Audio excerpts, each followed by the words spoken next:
Hey everyone, and welcome back to Bushwick's View Hub. Today we're having a chat about a new movie that I didn't think I'd walk out loving as much as I did. I walked in honestly thinking Channing Tatum robbing places through the ceiling might be pretty good, but Roofman honestly shocked me. It's a movie that hit me way harder than what I thought. It's emotional, it's tense, it's strangely funny, and honestly to me it feels like that might have been one of Channing Tatum's best roles ever. Roofman is a 2025 American crime drama based on the real-life spree from robber Jeffrey Manchester, a guy who literally robbed dozens of fast food restaurants by sneaking in through the roof. Directed by Derek in France, the same filmmaker behind the emotional heavy hitters like Blue Valentine and The Place Beyond the Pines, this movie has the same intimate, lived-in grit. And the cast, absolutely stacked. You got Kirsten Dunst, Lakeith Stanfield, Juno Templar, Peter Dinklage, Ben Mendoza, Yuzo Abduba, Melanie Diaz, Jimmy O Yang, and Lily Collins. It's a deep bench and nobody phones it in. But here's the thing, honestly, this movie could only work if Jeffrey Manchester felt real. And I felt that that's where Channing Tatum came in and honestly surprised the hell out of me with this role. We're used to seeing him in, like sort of action roles, comedy roles, leading guy, the charming guy in the movies. Hollywood sort of likes to pigeonhole him in those sort of movies, whereas I feel in this movie he actually really got to act and show us that he actually could. Like, you got to see sensitivity, aggression, love, hate, fear. Everything was thrown into one with this, and I feel Channing Tatum did really well in this one. Now I'll give you guys a little bit of the plot. The movie takes us from Jeffrey's early robberies, which he performs with military precision, to his arrest, his prison escape, and ultimately the strangest part of his real story. He hides inside a Toys R Us for months, living in the walls like some kind of suburban phantom.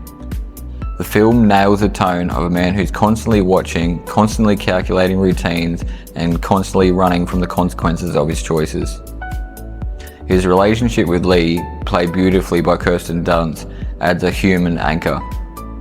There's this tragic, bittersweet chemistry where you can feel him wanting a normal life, but always sabotaging himself. And why this movie hooked me, I feel, is it doesn't glamorize the robberies. It's not like, every time he breaks in, it's some cool crime stuff.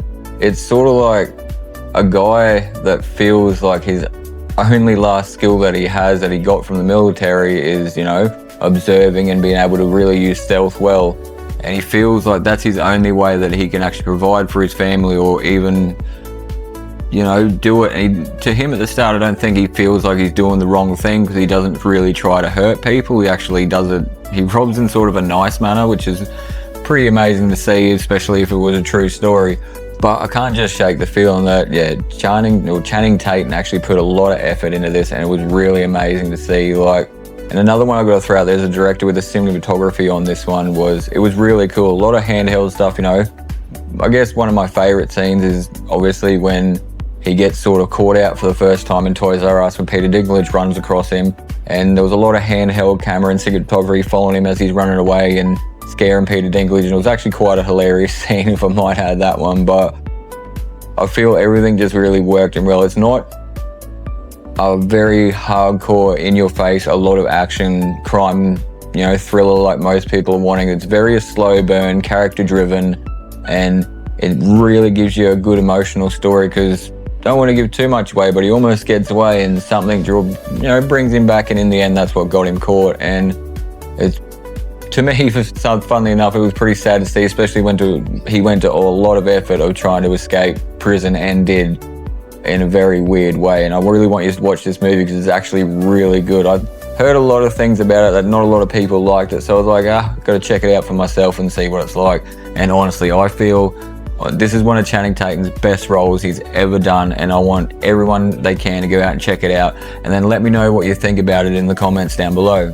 Alrighty, we've come to the end, and as usual, just like to say a couple of things about this one. I felt, this movie would definitely, I'd honestly probably give it an 8.5 out of 10, and I want everyone to go check this out. I feel it's one of Channing Tatum's best roles. The supporting cast that was in it they did really well. This whole movie just fit together really well, and got to give props to the director for this one.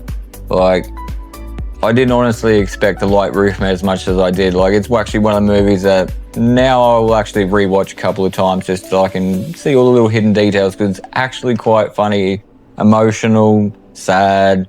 They even throw a love story in there, which is funny enough. But yeah, I'd definitely go check out Roofman, everyone. And just quickly, I'd like to thank all my subs for liking and watching my videos. I love you all. Anyone new that's made it this far, don't forget to like, subscribe, and maybe jump over to my page and check out some of my other videos. You might just like them.